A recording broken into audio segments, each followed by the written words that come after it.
Zeal Education Society, redefining excellence. Hello friends, I am Professor Shweta Yadav from Department of Electrical Engineering from Zeal College of Engineering and Research. In today's lecture, we will see single phase full wave center tap rectifier which is having RL load. Okay, so hence before we have seen with R load, and in today's lecture we will see how this L load will impact on our output voltage and current. Okay, so let's start with it. So now first of all I will draw a circuit diagram for single phase center tap full wave rectifier. Okay.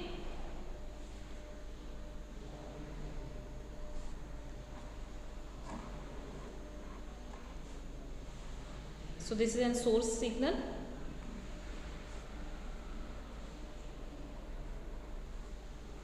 primary,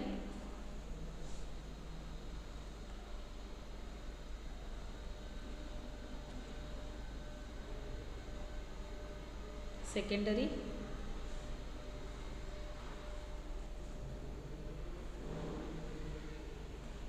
this will be diode 1, and as I said that here we will center tap this secondary. So from here tapping will be there, and here I will connect two load. First is resistive load and another will be an inductive load.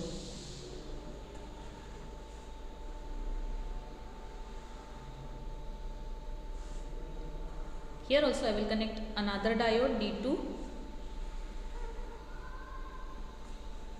So this is D2, this is D1, resistor, inductor.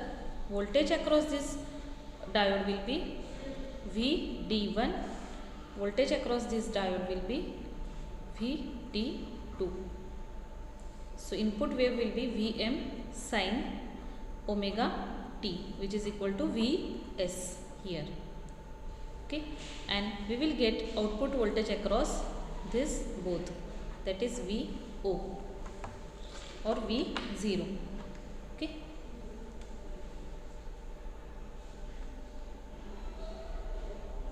So now suppose I will consider this is as point A, this is O point, and this is point B.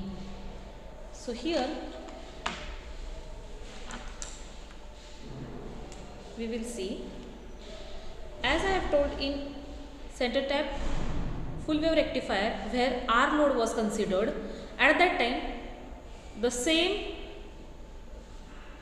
as I said that in center tap center tap full wave rectifier with R load the operation is same. Okay, only we will see what will be the output difference. Okay, so for example, suppose from here I will be applying an input wave. So here I will plot first of all and take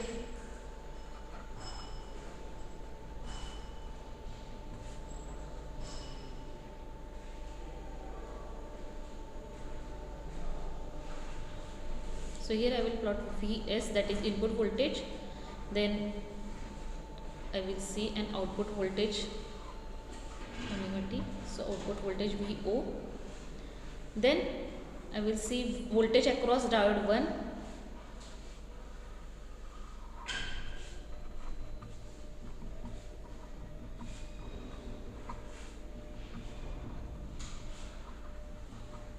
and voltage across diode 2.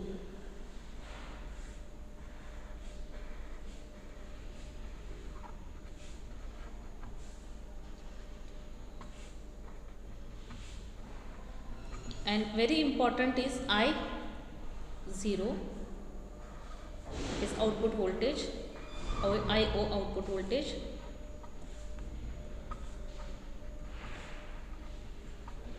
Okay, so first of all I will draw a input sine wave here. Okay, so here input sine wave will be given as like this.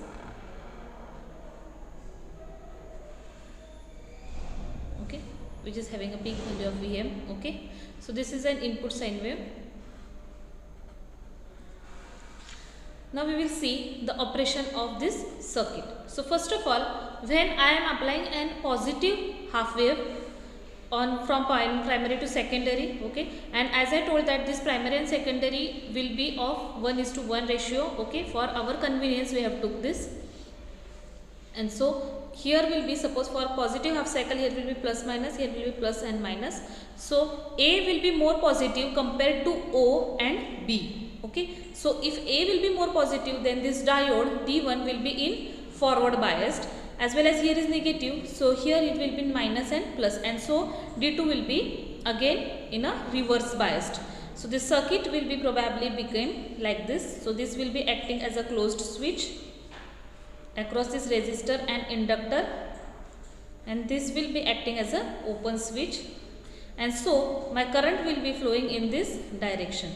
Okay, so for first my current will be, for first half cycle my current will be flowing in this direction. Okay, so my I0 will be flowing from inductor as well as resistor.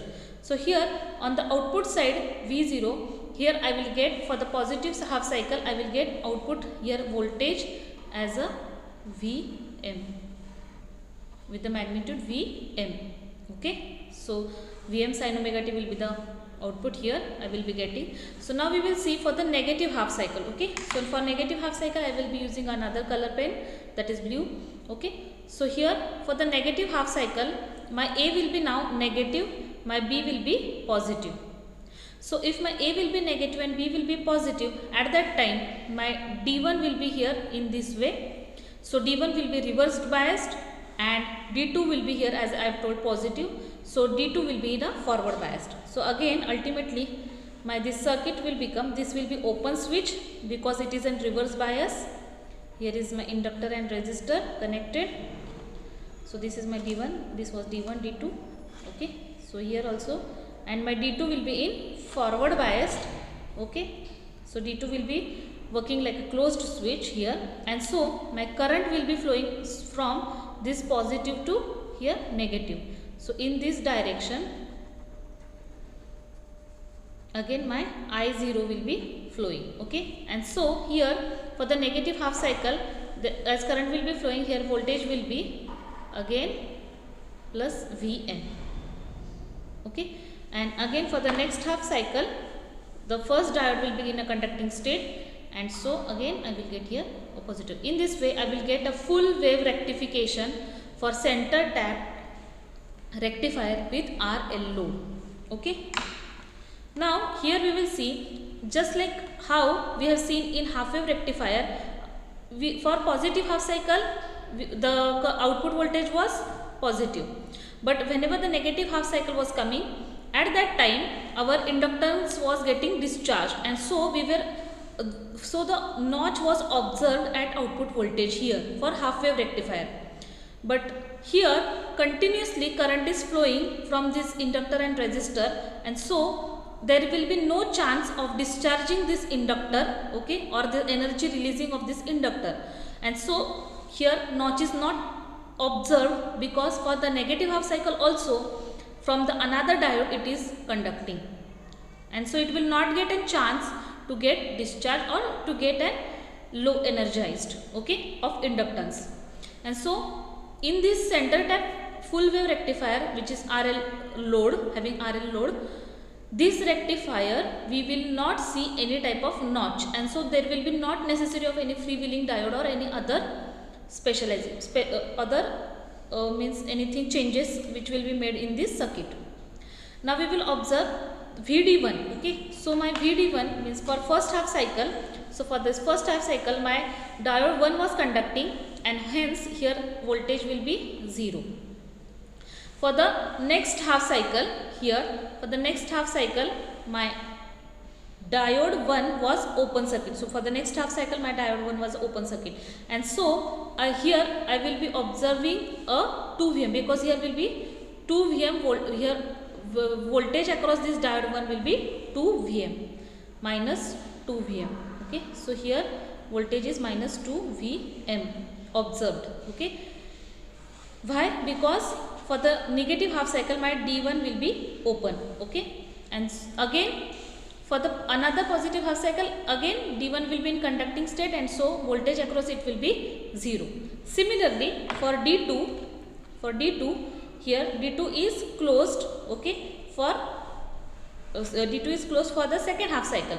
So for the first half cycle, when D2 is open here, for the first half cycle D2 is open, at that time there will be minus 2 Vm voltage across this diode 2, and there will be 0 voltage when it will be in a conducting state, okay. So for the next half negative cycle, diode 2 will be conducting, and so there will be 0 voltage absorbed, and for the another cycle it will again repeat.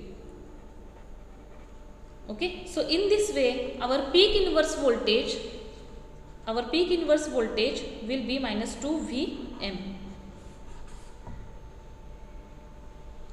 which will be across these both diodes. Okay, now we will observe current, which is very important thing. Okay, now see, for the resistive load we have seen that current was same waveform like our output voltage, so it was a pulsating or having some ripples. Okay, so here our current will be like whenever it will be passing through L and R, L will get energized, and so there will be no discharge. Okay, so my current discharge means there will be no decaying of any current across this branch. So here approximately my current will be a continuous wave. So we have seen here a continuous conduction. Okay, so actually it will have some ripple things, but approximately we have considered this as a continuous signal. Okay, and so my I0 will be continuously flowing due to this inductance. The time constant of this inductance will be very high, and so we have considered this as a DC signal. Okay, so this will make many changes in performance parameters as well. Okay, so for example, if we will see a performance parameter,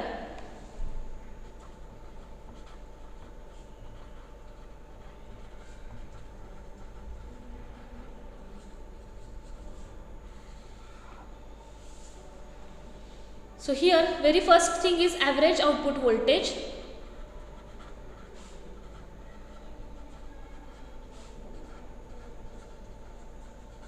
Which is V0.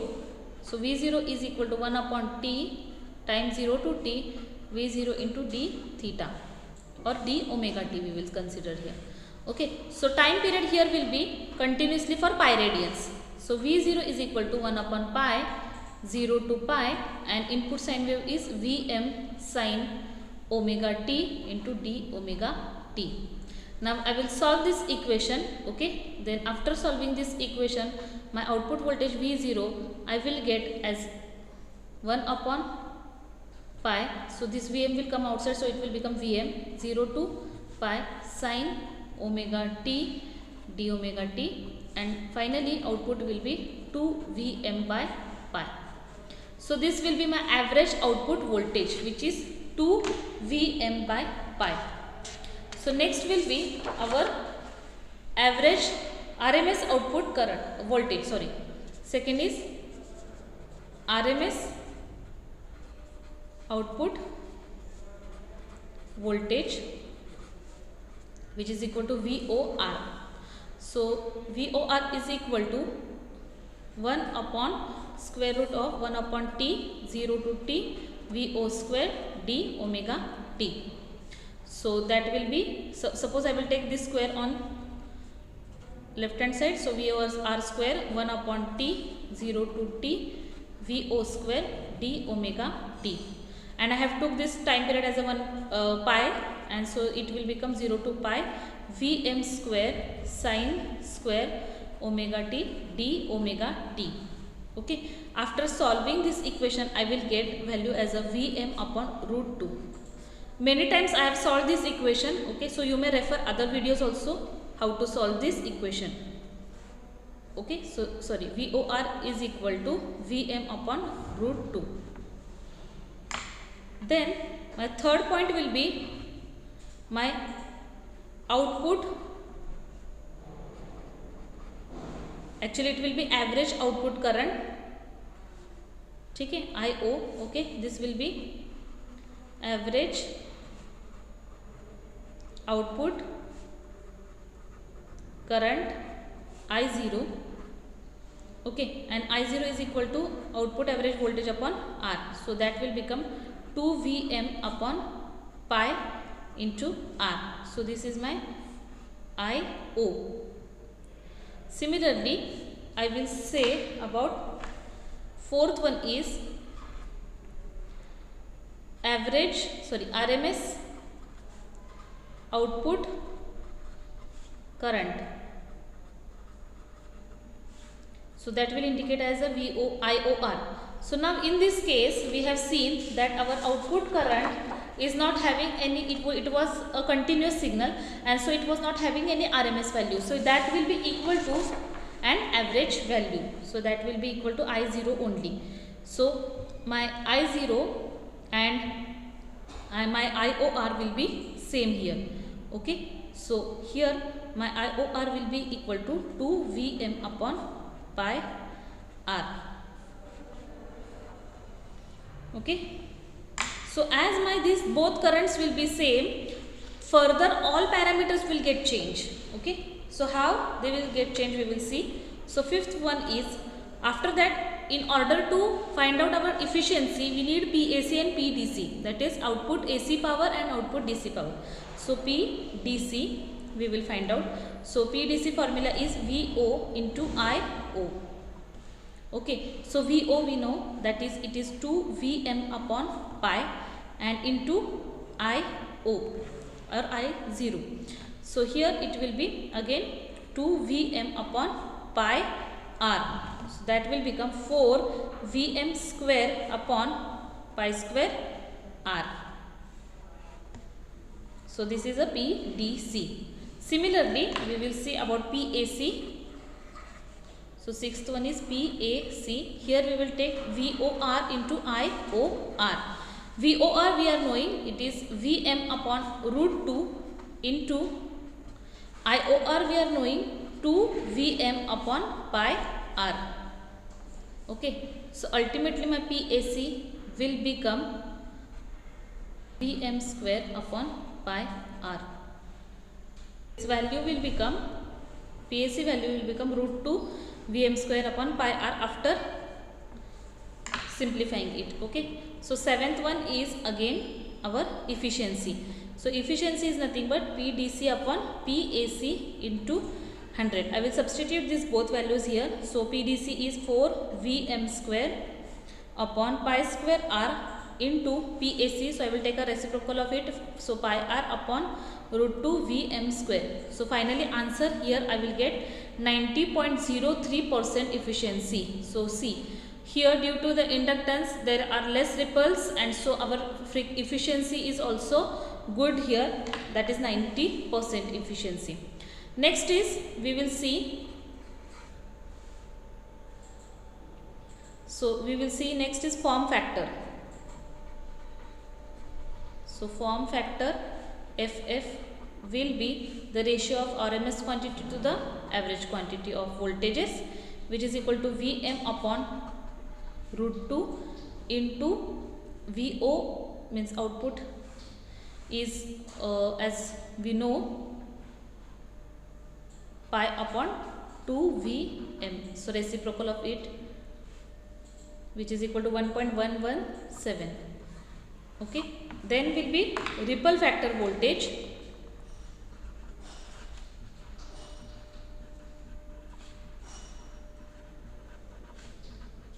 So that will be FF square minus 1, which is equal to 1.117 square minus 1, which is equal to 0.4834.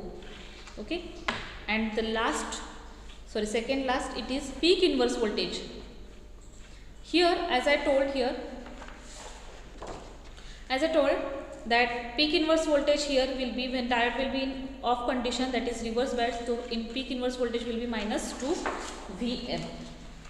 So this is very important thing which will distinguish between center tap, full wave rectifier and full wave bridge rectifier. Okay. And then last is crest factor. So crest factor is equal to Im upon OR, and these are both same, so I upon IO, which is equal to 1. So crest factor will be equal to 1. So in this way we have seen our center tap full wave rectifier with RL load.